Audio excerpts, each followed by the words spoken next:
Ladies and gentlemen, welcome to 12 Gauge Uncut. I have here today the closer, Jarett Diaz. Say hi, Jarett. Hello, Rocky. Thank you for having me. I hope you can hear me okay. All the way up from New York. Thank you again for having me. Happy to be here. No, man, that's awesome. So before we get into this, I'm going to do a quick, let's take a look at these highlights and let's let some of the guys see some of the skills that you possess here in the ring. Stand clear of the closing doors, please.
My southern slang, I speak it every day.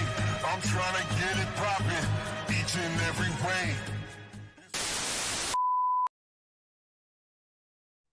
All right, we're back. And my brother, that's an impressive reel right there.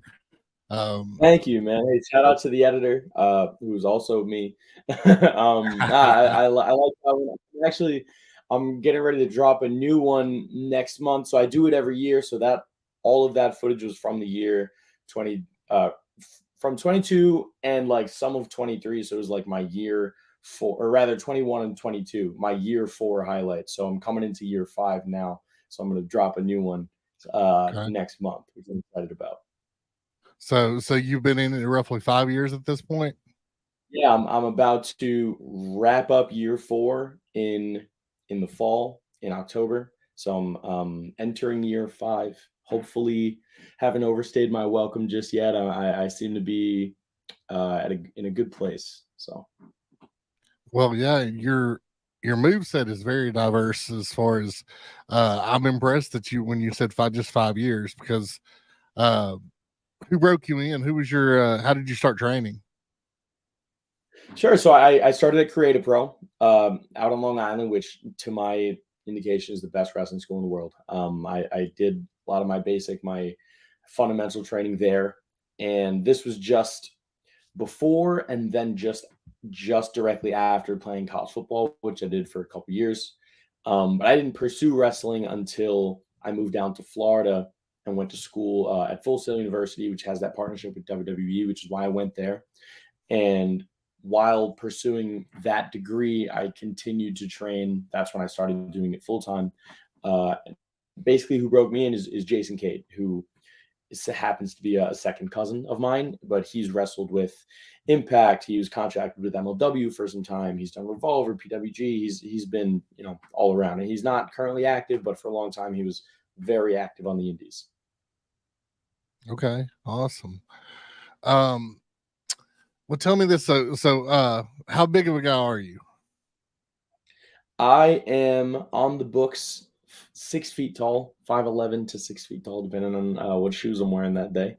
And I currently weigh 186 pounds. So 186 you pounds. wouldn't Okay. you wouldn't exactly stop and be in awe at an airport, but I am currently in the best shape of my life. You're not going to find a lot of people in independent locker rooms that look and are in the shape that I am. When you get to a TV, it's a whole different level. But when it comes to the level of my current competition, I would stack my physicality up against just about anybody. Absolutely. And I would agree. That was one of the reasons I selected you out, because I like to see that someone who spends the time in the indie circuit. It's sad how many people we see that just, throw on a set of tights. Sometimes you're scarred from seeing those people in sets of tights. So it's tough because I can respect it and I can understand it. Like, we're on the independents, which means that we have a regular life. We have families or shoot jobs that take that time. We have responsibilities. And until this is your full-time job, finding the gym is just another sometimes obstacle. But if you can take the time out, and there are a lot of guys who take the time out and make sure that they present what they want to present and make sure that they have the look, because if they are trying to pursue this, somebody like me who's trying to pursue this full time and make this their full-time career, then you got to find the time or make the time. Absolutely. Very well said. Well, what initially, tell me about your early inspirations and motivations. Where did you start as far as what drew you into professional wrestling? So I had two parents that both worked. So I was in the after school program, and I was in like the 5th grade, and some kid has a PSP, like the PlayStation Portable, playing SmackDown versus Raw. And this is 2006, 2007, somewhere rounding out that time. And I see a cinematic, like just a video game motion of Shawn Michaels hitting Sweet Chin Music. And I was like, oh, that's the coolest thing ever. Like, what is that? And that classmate, he goes, oh, it's WWE Raw. Like, you have to check this out. It's tonight. It's Monday. It's like 9:00. I'm like, okay, cool.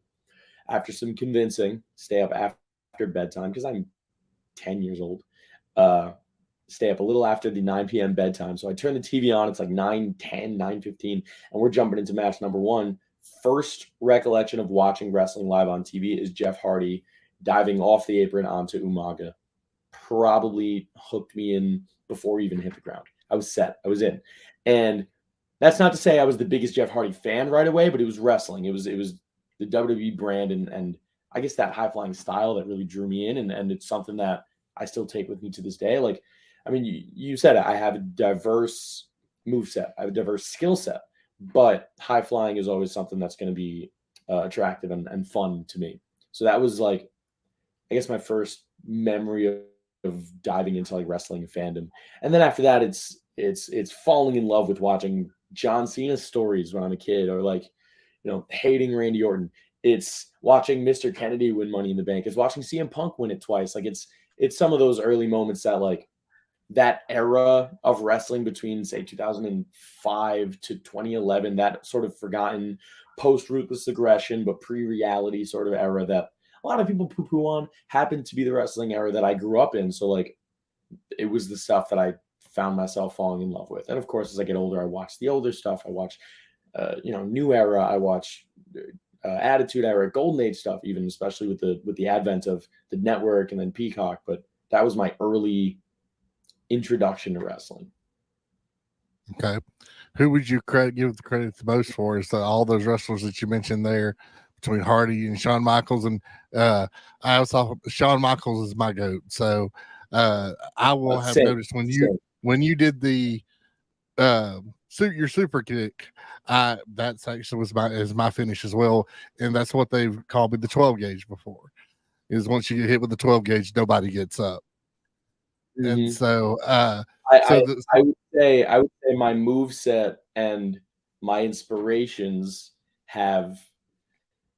they've somewhat evolved over time. I when somebody asks me like what my style is, I'm like, yo, like if you took Ricochet and Adam Cole and you just made them have a love child, it would be me. And I'd like to think that way. But in terms of early inspiration, like who's the guy that I study? Who's the dude that I do most film study of and watch tape? It's Shawn Michaels, because like you said, he's the GOAT. He's my GOAT. Yeah, absolutely. So, did you face any challenges coming in? So you said, so 6 foot, you're not really that short. So 180 pounds, which is, I know in wrestling, everybody thinks you need to be 300 pounds. A lot of the promoters and bookers, of course, you're up north, so maybe it's a little less, but in the South here, they want you to walk in the door. They're like, I weigh at my heaviest without putting on a lot of weight, 235. And I've been asked so many times, like, can you get to 300? And I was like, there's just no way. Not without special medications, you know. Right. And so no, so my challenges have never really been. Here's what I'll say. I was always a small kid. I was lucky enough just to play football at my size, let alone in college at the time 5'10", coming in as a freshman. 165 pounds playing quarterback in college is like, it's unheard of. I was a small guy, but that's something that I was always comfortable with because I trained. It was something that I knew was going to be an obstacle, so I made sure to do everything I could to build enough muscle to protect my bones, right? Because number one is like, how do I take the pounding, the physical demands that football and then wrestling take, that they demand from you? But it's also in the training. It's making sure that I'm explosive, that I'm fast, that I have proper mechanics, proper footwork. And that goes for both wrestling and for football. Like I was coming up in football and being the hardest worker in the room, hardest worker on the team, on every team, because I knew I was one of the smaller guys, and those brought difficulties. So in wrestling, I've had promoters look at me and say, hey, like, can you get up a little bit? And I have. Like when I started wrestling, I was 170. Now I'm up to 186. To me, that's a big deal because my body naturally wants to weigh about 160 pounds. So it's a work in progress. It's eating right. It's training right. It's eating often. It's training often. And so far it's been on the climb, but is it something that I really sweat too much? No, I look at guys like Adam Cole, for example, or Ricochet or Finn Balor, and none of them break 200 pounds. And they're three of the best wrestlers in the entire world. So Gargano being another one, Ciampa being another one. None of these guys are breaking 200 pounds. At the end of the day, how you look doesn't have to be the biggest thing about you.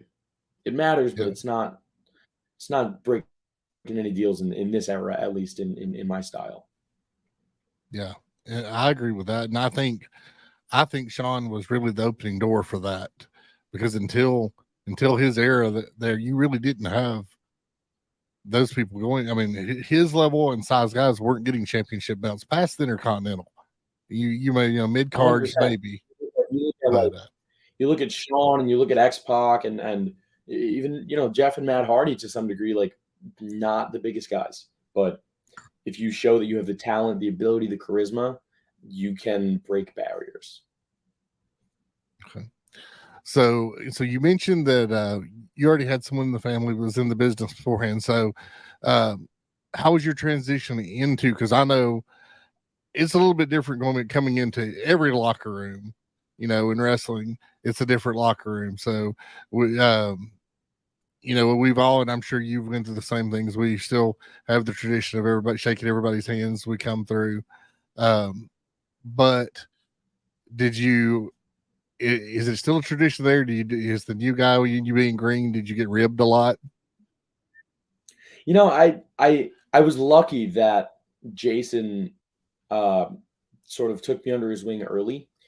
What's interesting about that is that he's a cousin of a cousin. So I didn't even meet him at all until I was getting ready to move to Florida and pursue this full time. So when I first got into training, I was just like anybody else. I didn't even know that this guy existed.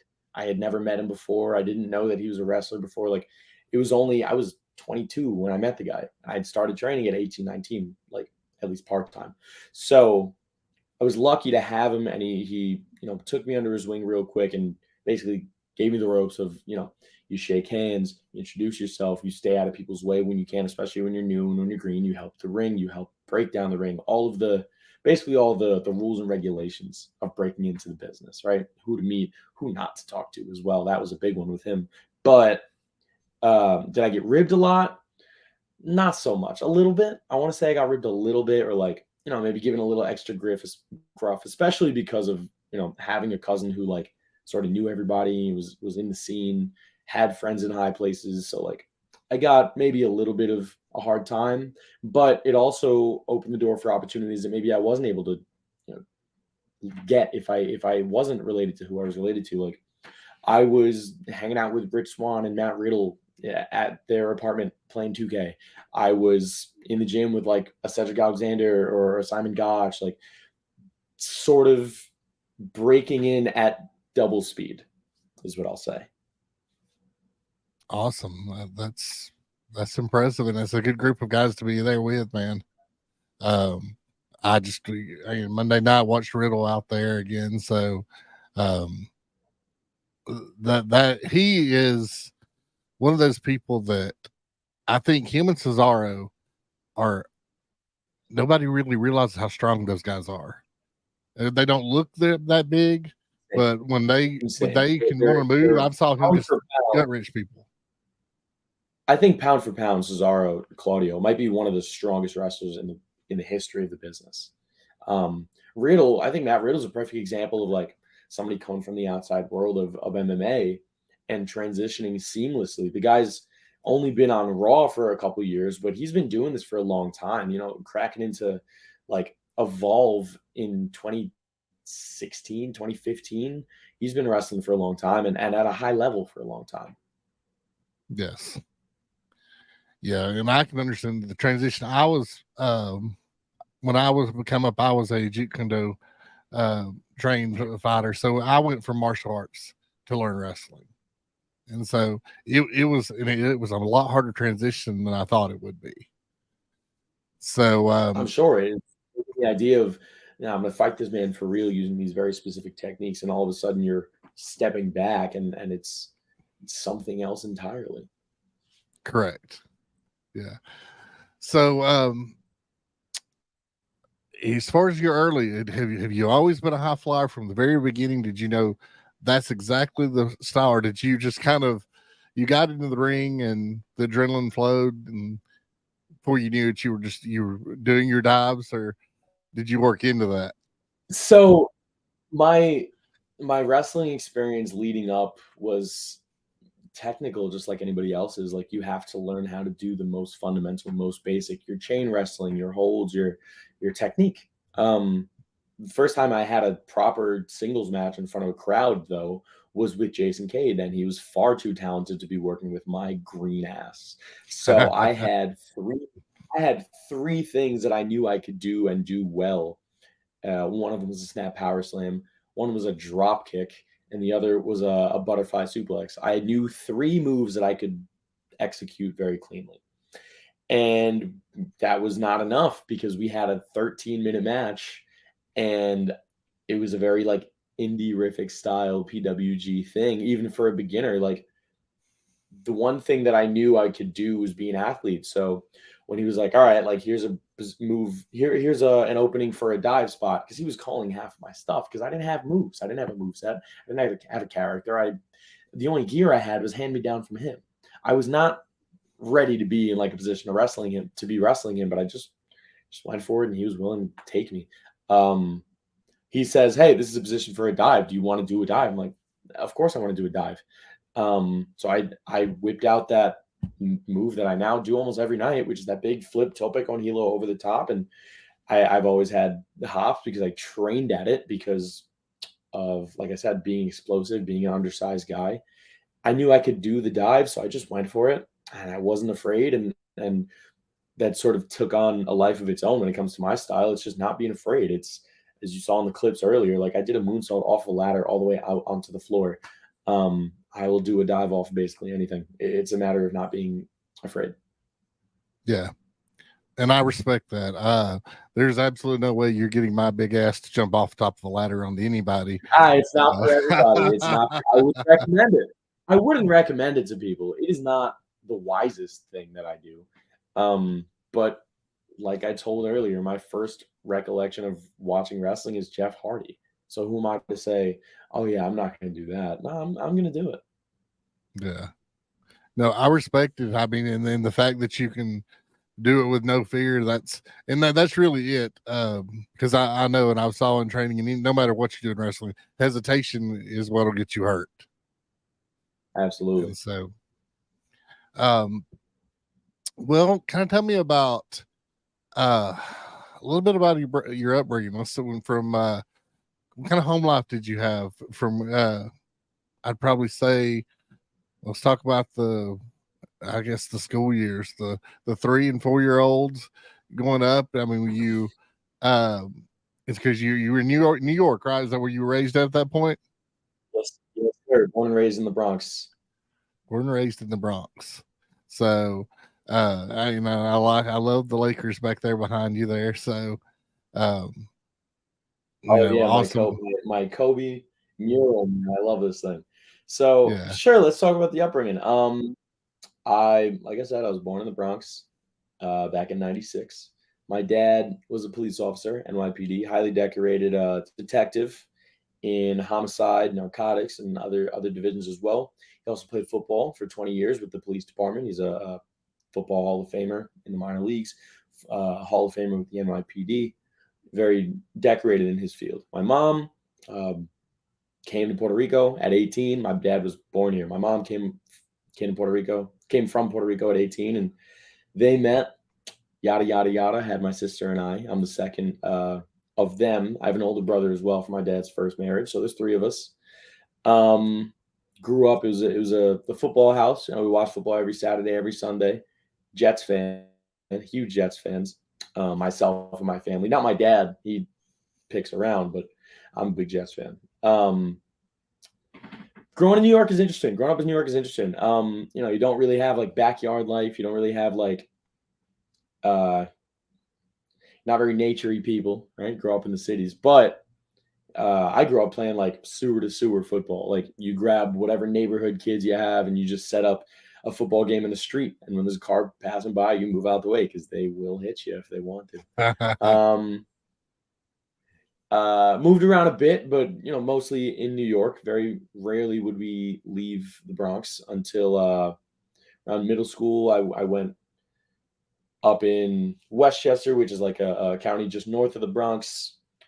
Very different from where I grew up. Like I was one of the only Hispanic kids, one of the only Puerto Rican kids in the town. So that was a different environment as well. Trying to fit in the area. I didn't really look like everybody else, but it took some courage. It took some time and patience, and you find your way through it. Just like anybody in any wrestling locker room, for example, you're meeting people from all different walks of life. You're meeting people that are different from you, and that's something that I've taken into my real life. Is like you find different groups and you just work your way into them and make friends, meet people, and get along as best you can.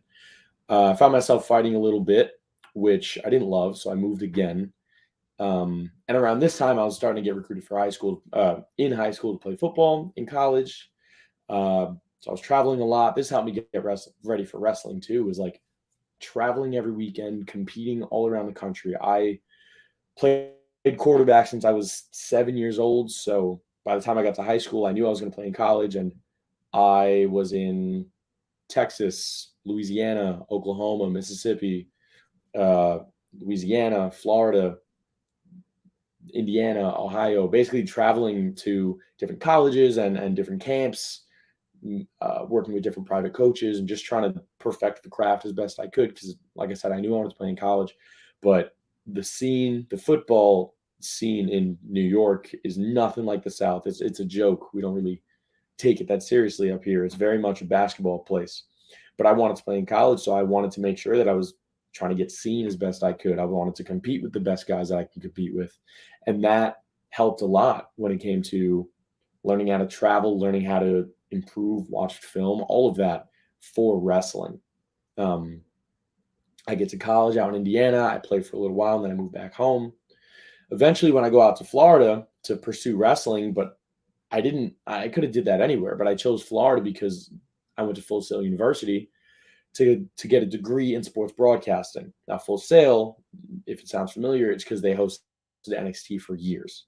And I wanted to get my degree, but I also knew I was getting into wrestling when I got there. So I wanted to work with WWE. And I basically spoke it into existence because when I got there, I met with my student advisor and the program director for sports broadcast. And I said, hey, there's this relationship built in with WWE. NXT is hosted here at the school. How do I get in the performance center? What do I have to do as a student to form a relationship with WWE? And after a couple months of asking, an internship was finally developed where I got to work in the performance center as a broadcasting intern. So I was working with Tom Phillips, who now is Hannafin at Impact, and Byron Saxton and Caleb Braxton and Alicia Taylor and Johnny LaQuasto as well. And like be in the PC 2 to 3 times a week, working with the talent. I was learning ring announcing, color commentary, play-by-play, panel analysis. I was doing live event hosting, all of those like non-wrestling talent jobs at the PC.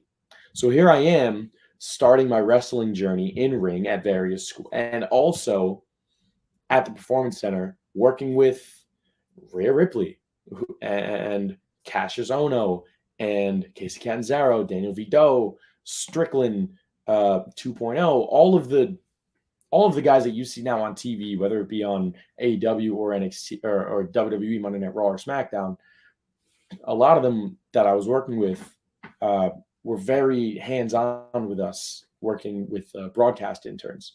So that was something, like I said, I broke in at double speed. That was part of it. I was getting this wrestling education, traveling to Coconut Loop shows and sitting backstage right next to Tom Phillips as he feeds lines to Mauro and Beth and Nigel. I'm fully ingratiated in the NXT system, all while going to wrestling school. And so that helped my development tenfold. Dude, that's Sorry, awesome. that was a lot. Yeah. I gave you a lot. No, that was fantastic. I enjoyed every piece of that. So it makes my job easier if you guys can talk and I don't have to. So and you're very well.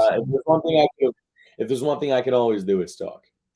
Yes, and you do. You're very well spoken. And you're showing that skill very well. So, man, I have to dig into your stuff because I've got a feeling you can cut some mean promos at this point too. I do all right. I got a little mean streak here and there, but I just love to talk. It's something that I went to college for. I went to school to broadcast and to talk, and that's something that has always been a valuable asset in my life. Yeah. So, dude, that's awesome. There's so much there that you gave us for us. You brought up Rhea Ripley, and I mean, she's on fire right now. I mean, one of the best, wow. one of the best in the world. Her promo, her character, her matches. She's unlike almost any other woman we're seeing on TV right now. She's also just got engaged. Shout out her and Buddy. She is a friend. She is somebody that anytime I see her, I'm able to pick her brain, and she's wonderful. And just one of the hardest workers that I would come across at the PC. She was putting countless hours in there. Okay. Well, while you were at the Performance Center, did you get to spend any time with Shawn? I met him once. I met Shawn Michaels at what we called NXT Live, which is PC Live, which is the Performance Center's basically interior show.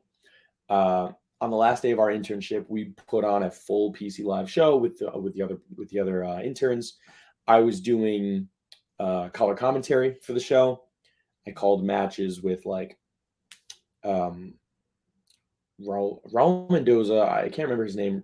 His name changed since he moved up with Legado, but Dela Cruz, Cruz del Toro.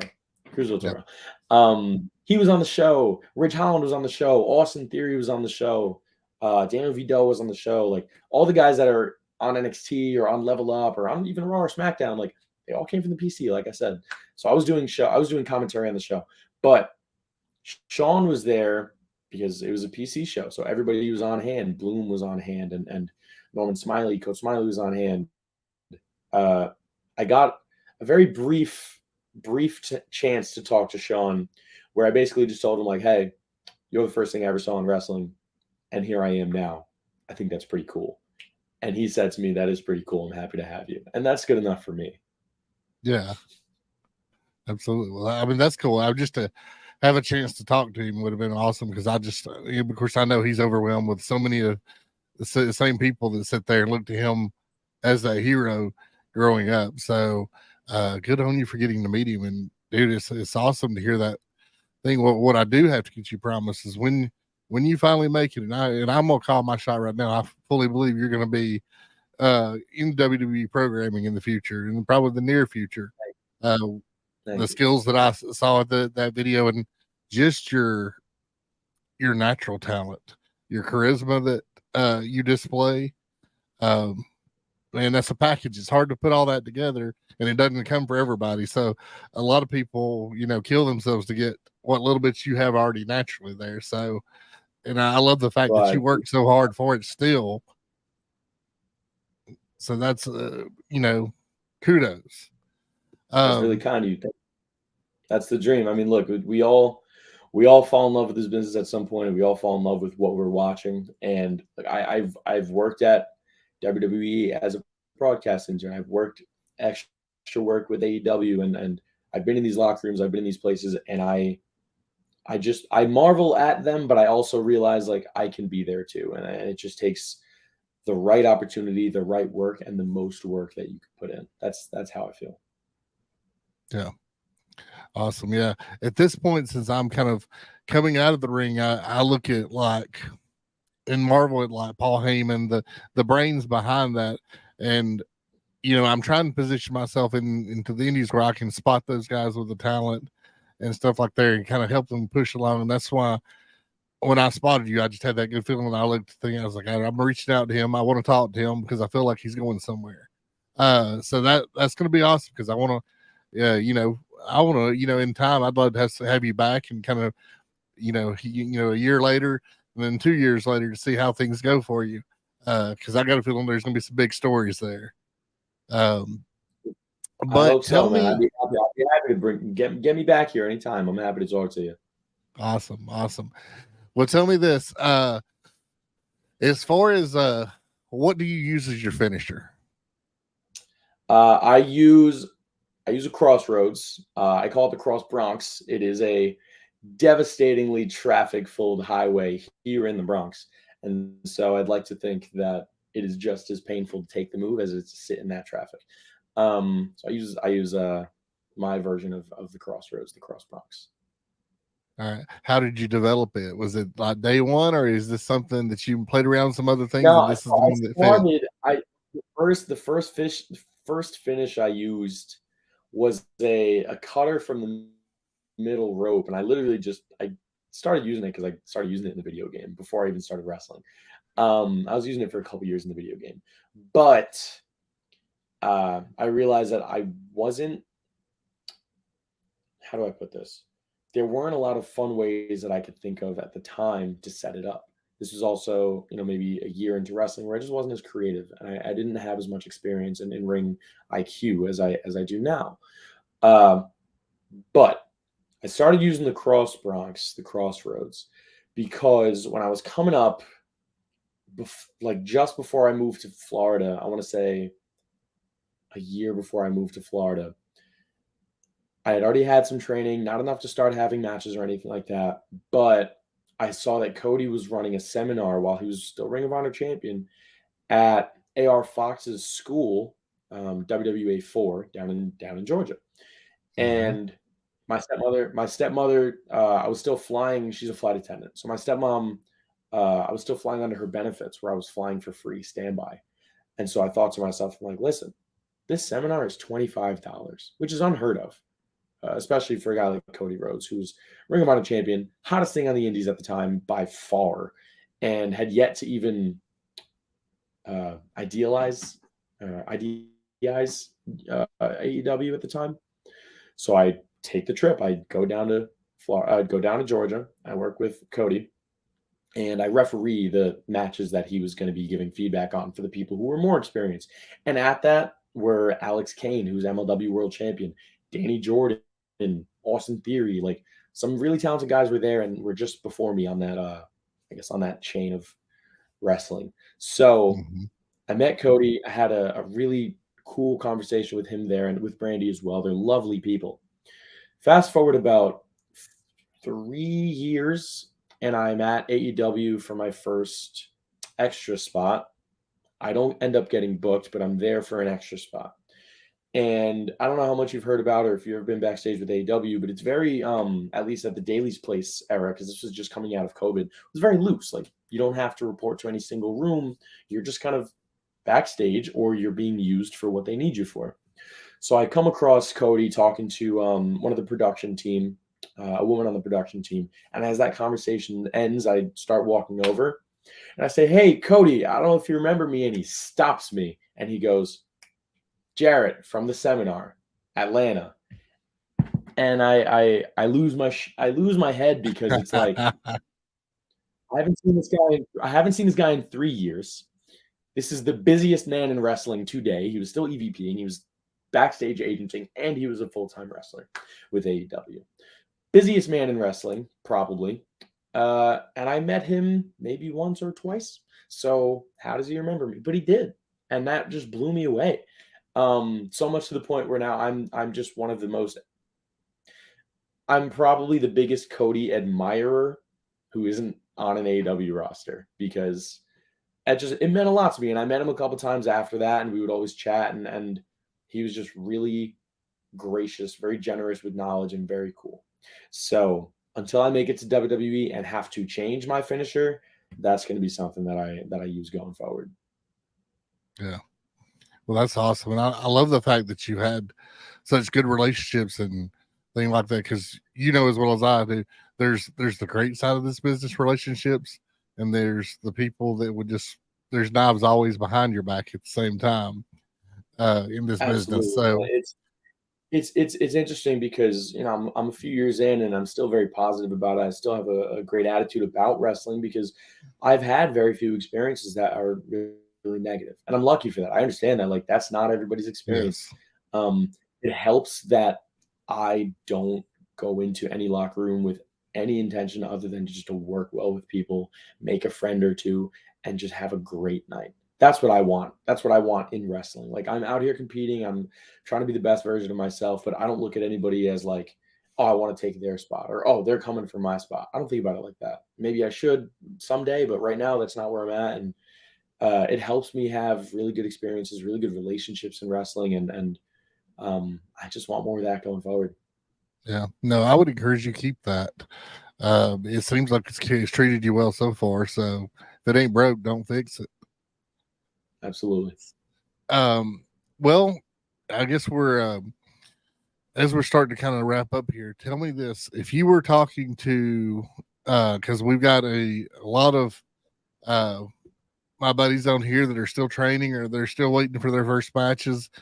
If you were giving someone advice right now, if you were sitting them down and talking them to get to where you are, tell me exactly, coach. Coach the camera right now on how you would get to where you were at. If you are already training, I'm assuming you've already found a place that you feel comfortable enough to train and improve and hone your craft and really find out who you are as a wrestler. That's going to be assumed for this piece of advice. One of the things that has taken me far in this is finding like-minded people. So when you're at your wrestling school and you feel like there's a couple people that you're, getting along with, and you want to, maybe work with them more often than others, hold that, keep that, and as best you can, don't let go of it. Quick story. 2 of my best friends in the world, my 2 best friends in wrestling, are Richard King and Jay Sky. They're 2 boys down in Florida who have been able to travel a bunch. When I first broke in and was at wrestling school, the 2 of them were tagging full time, and they decided that they wanted a third to come to a show with them to Georgia. And I volunteered because we got along. We spent a 7-hour car ride laughing and talking and sharing stories and just bouncing ideas off each other. Fast forward almost 5 years later, they are two of the closest people in my life. We talk almost every day. Why? Because we are like-minded people who share that desire to get where we want to go, but also because there is a phrase in my life that I came across once, and I came across it a lot since. It's, if you want to go fast, go alone. If you want to go far, go together. There's strength in numbers. There will always be strength in numbers. And if you can find people who want to be where you are and they're willing to do it the right way too, hold them as tightly as you can. Absolutely. Dude, that's awesome. Love it. So, wow, you took me off. That was good. That's a good one. Now it kind of took me out of the space there. Well, I want to thank you for coming on with us. Wrestling. Hey, thank you. I appreciate you having me. This was a lot of fun, Rock. So, and we will do it again. I will be reaching out to you again. This has been fun. And so do me a favor, keep me up to date though. Add me on your Facebook friends, and so something happens, hook me up and let me know what's going on. If you come up, I'm in Georgia, so if you wind up coming to Georgia sometime, let me know. We'll meet up. And I find myself in the South from time to time. I got a couple of Southern boys that I could hit up for a ride or a booking or anything. I'll be sure to let you know. Yeah, absolutely. We need to get you on, and you'll see. I don't know if Skrilla the Great. Have you ever met Skrilla? Heard of him? I don't think I've met him, but I do believe I've heard of him. Yes. So Skrilla is the most decorated champion in Georgia in the Indies. So his podcast with me will air tomorrow, and then yours will follow next week. So if you want to kind of get a little idea, see what Skrilla is, y'all two will probably run into each other one time, because I think your roads are both heading toward the same place right now. And Skrilla's a great guy, and also somebody you'd love to meet, I think. I hope that happens. So, well, do me one favor, and I know this is something you'll be able to. So you said Erica is your opponent in a month from now. Ericademia, yeah, she and I are going toe-to-toe at Limelight 20 for CZW Combat Zone, which is a promotion that I hold very closely. It's one of the places I always wanted to work, and now it's a place that I am a mainstay main event player. So I'm really happy about that. I'm looking forward to the matchup with Ericademia. I just hope she can keep up. All right. Give me a promo against her. Tell her what she's expecting to come against. Well, Rocky, I'm not sure how familiar you are with the story, but at the moment I'm butting heads with the one Zeta Steel. Now, Ericademia made her CCW last week, her debut last week, against one Zeta Steel, where she lost a very respectable, very honorable match. And I assaulted Zeta repeatedly with super kicks. Afterwards, I think Erica took some slight to that. I don't think she liked the way I handled post-match events, so she wants to defend her new friend. That's fine. Here's the thing, Erica. You are wet behind the ears, breath still smelling like Similac, and I am double speed in this bitch. So if you think you can get into the ring with me and walk out unscathed, you are terribly mistaken. I am the closer. I am the best wrestler in CZW, and if you think that you have a chance, you don't. But sure, do your best. Come out anyway. It'll be fun for me. Awesome. All right, guys. For Jarett Diaz and Rocky Shaw, the 12 gauge. Until next time, beware the 12 gauge.